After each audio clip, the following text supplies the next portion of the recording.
At one point in life, we encounter a transition from childhood to adulthood, which has many obstacles along the way. For me, this looked like 3 college classes, high school classes, 100 hours of service at a local nonprofit organization, trying to balance family life, a social circle, remain healthy, and trying to do this all to the best of my ability. The work in both college classes and high school have been extensive and oftentimes stressful. It usually never lets up.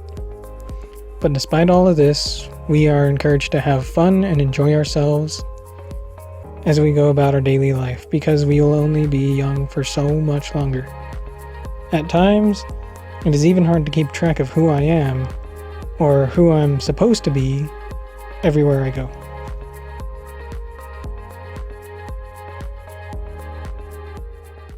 My name is Lorenzo Candelaria. I'm 9th generation Atrisco farmer, and our family's been here for about 300 years more. And we still maintain the integrity of the land the same way that our forefathers did. We believe in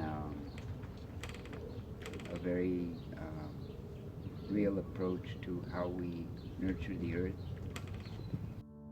I volunteered my service at Cornelio Candelaria Organics, and they are more than just a farm. They are sustaining the community with the crops that they grow there.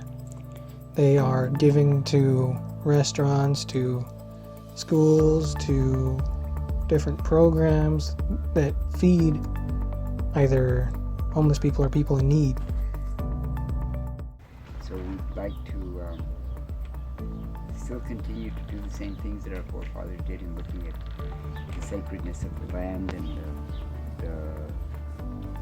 the blessedness of the water, and of course the plants that grow around us that sustain us, and those traditions, those cultural traditions of respect for Mother Earth, what we hope to achieve and continue to teach to our youth. That's one of our main goals in what we're doing. Throughout my service, I have learned why Cornelio Organics goes and teaches these things. And it's because everything is a lot more important than anybody else tells us. That the information has been lost over the years, and they're trying to bring it back, trying to teach people just how important growing crops and water is to the community, and why we should be learning these farming practices. Here, and